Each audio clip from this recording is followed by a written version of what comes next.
If you've ever felt overwhelmed by messy files, spent hours hunting for that one data set, or struggled to share your data with collaborators, this episode is for you.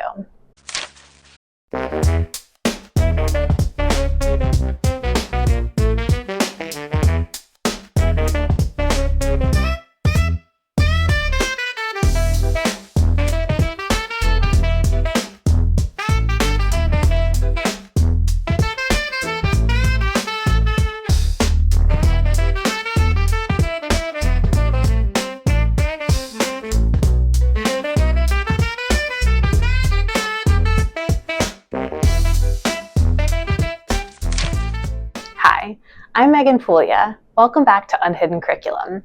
Today we're diving into a topic that's often overlooked but absolutely crucial for solid science: research data organization. We'll talk about how to keep your data clean, clear, and reusable, including what data dictionaries are, what to include in a README file, how file naming conventions like BIDs can save your sanity, and why metadata matters.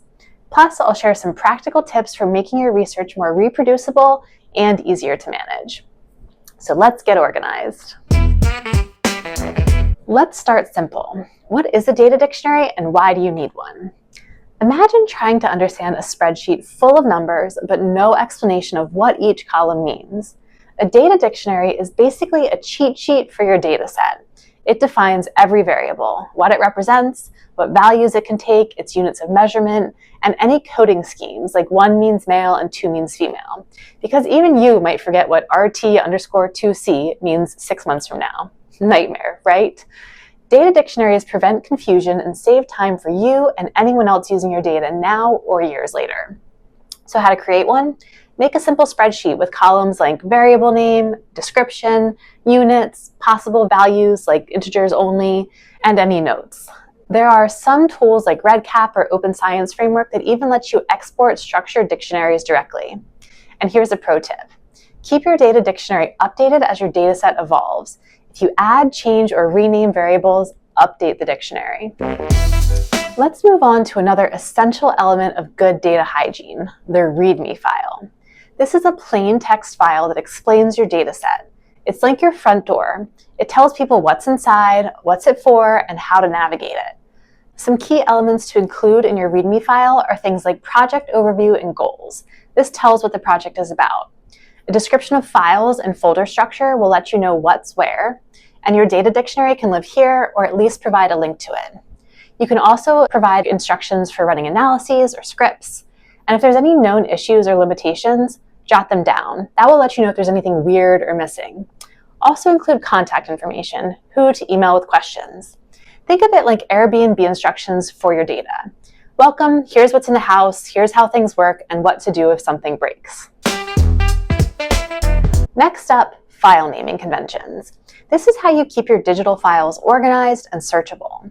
A good naming scheme is like giving your data a GPS. It helps you and others know exactly what each file is without opening it. A great example in neuroimaging is BIDS, the Brain Imaging Data Structure.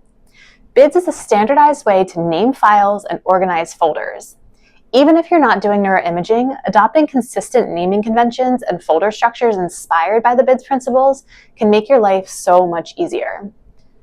So why use BIDS? Because it improves data sharing and collaboration, it makes analysis pipelines easier to run, and it helps with long-term data management and reproducibility.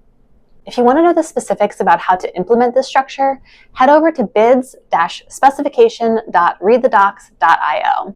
Now let's talk about metadata, or data about your data. This tells you exactly how your data was collected, when and where, what instruments or software were used, and why certain conditions were chosen. It provides the essential context that makes your data understandable and reusable. Without metadata, your dataset is like a spreadsheet with no column headers.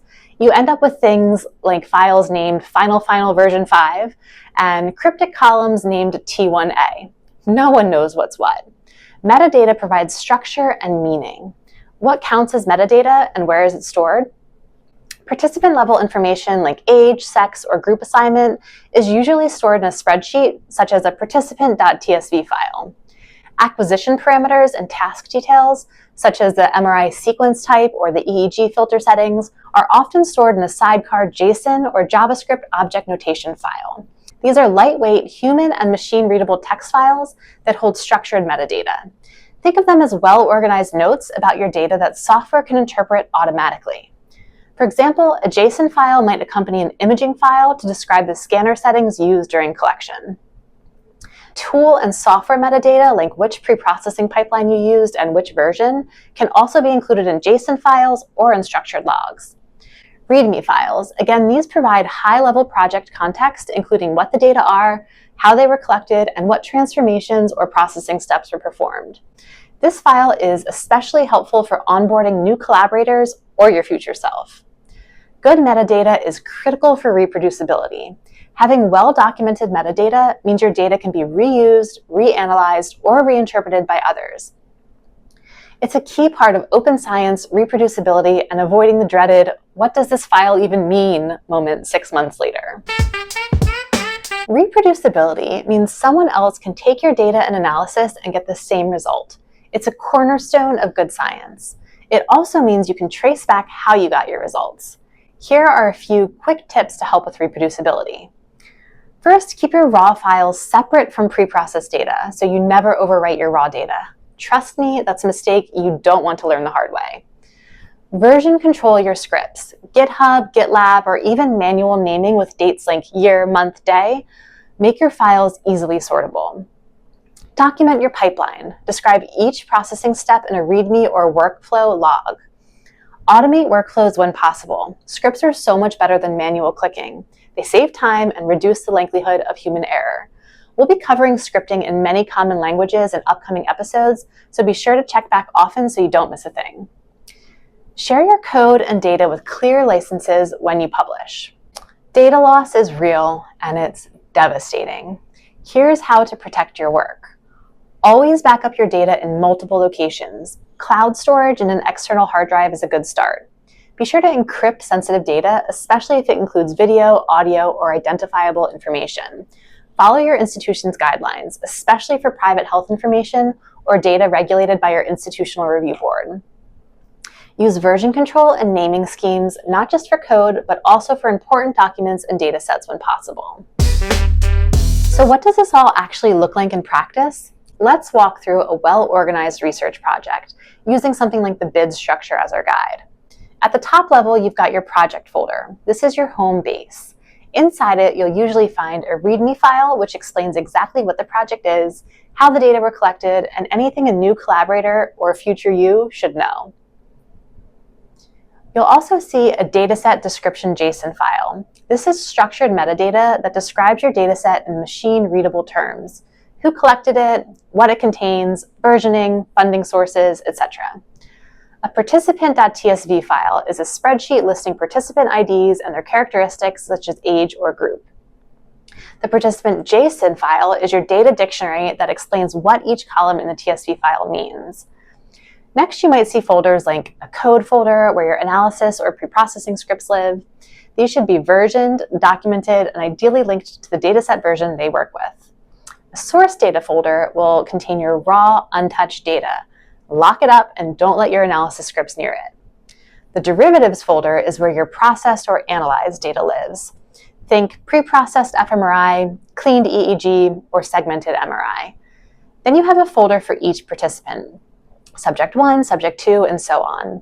Inside each subject folder, things are broken down further, maybe into different session folders if this is a longitudinal study, and then into separate folders for each data type. A NAT for structural scans, FUNC for functional scans, EEG for EEG data, physio for heart rate data. And each data file is paired with a JSON sidecar that holds metadata about that specific file, such as the task and parameters that were used to collect the file. Everything has a standardized naming convention. So if you see a file called sub1 task rest bold, you know exactly what it is without opening it. The result, anyone, including you 6 months from now, can navigate, reuse, and share the data without panic or guesswork. Getting your data organized isn't glamorous, but it's a necessity that pays dividends in efficiency, collaboration, and scientific integrity. If this episode gave you some ideas, hit subscribe and share it with a lab mate who needs a little data zen. Organizing your data is just the first step. Next episode, we'll dive into coding fundamentals, so you can write scripts that make your research reproducible, scalable, and far less error-prone. Until then, keep your data tidy, your scripts documented, and of course, stay curious.